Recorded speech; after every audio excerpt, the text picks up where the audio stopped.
Labdienas vārds, skatīsimies, ko Marts piesola mums. Svariem tāds mierīgāks mēnesis ar gribēšanu un varēšanu iedziļināties sevi, pabūt vairāk vienam, pabūt mierā, attālināties no apkārtējiem.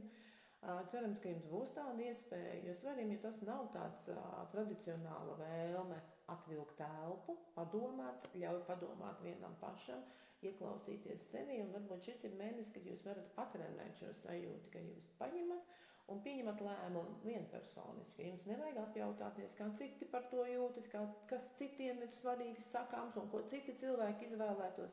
Tā ir tāda prasme sevi atrast kodolu, atrast to gaismu un ideju pašam sevi un nesamērot to ar apkārtējiem cilvēkiem. Citām zodieka zīmēm tas varētu likties mazliet egoistiski, bet ne jau svariem, kas vienmēr vēlas būt patīkami apkārtējiem un nevēlas ievainot citus. Tātad šis mēnesis ir, kad jūs paļaujaties uz sevi, uz savu viedokli, uz to, kā jūs domājat, uz savām zināšanām, un arī paņemiet kādu foršu vientulības pauzi, tas jums ļoti labi noderēs. Darbiņš, ko tad darbiņš saka? Darba daudz, un patiesībā sakot, arī jūs esat ļoti daudz jau sastrādājuši, ļoti daudz ir paveikts, un es domāju, ka apkārtējā pasaule to ļoti labi novērtē. Jums pašam ir tāda mazliet sajūta vai baža par to, ka tu vari izdarīt daudzas lietas, bet ir tādi mazie force majeure dzīvē, kurus tu nevari nokontrolēt. Un līdz ar to jūs jau, mīļie svēti, paši saprotat, ka nekādas force majeures arī mēs dzīvē nenokontrolējam. Un līdz ar to par to nav vērts uztraukties. Tātad labāk raugieties uz to padarīto. Padarīts ir patiešām daudz, nopelnīts ir daudz, samaksāts ir daudz, un nedomājiet par to nelielo daļu, kuru iespējams neiznāca, par tiem mazajiem mīnusiņiem, par tiem mazajiem krikumiņiem, ko neiznāca izdarīt, neiznāca saplānot, varēja būt vēl labāk, ja? Šo labāk neielaižiet savā prātā, ka varēja būt vēl labāk.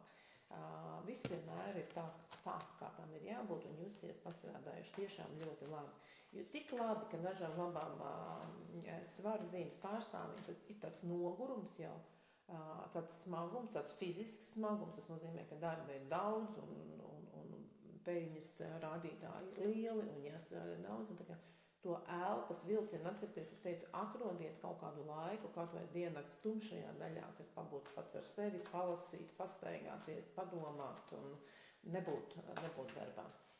Privātās attiecības. Privātajās attiecībās tiešām labvēlīgs laiks, šī kārta ir priesteris, bet šeit jūs redzat, ka aicinājums ir baudīt mākslas, mūziku, mākslu, zīmēšanu, visu, kas ir apkārt skaists, iedvesmojošs, piepildošs, vai tā ir grāmatas lasīšana, vai tas ir kino, vai jebkas, kas jūs vieno ar jūsu partneri, varbūt dziedāšana, korī, vai divatā, vai ģitāras spēlēšana. Paraugiet, kas ir tas, kas vienkārši absolūti atslogo jūs no fiziskās pasaules, kas neliek jums domāt par darbu un par tām finansiālām lietām, bet ļauj no sirds izbaudīt partneri un varbūt arī tāda vēl jūsu dombiedru grupa. Ja? Šajā kārtī priesteris parasti ir tādi cilvēki, kas ļoti neuzbāzīgi domā tāpat kā mēs, kas ļoti neuzbāzīgi ir kaut kur blakus, un tad iedomājies to koru dziedāšanu, ja? Vai kādas citas nodarības, kur ir cilvēki kopā, kas vienkārši mēs vienojamies tajā darbībā, bet mēs netraucējam partnerattiecībā.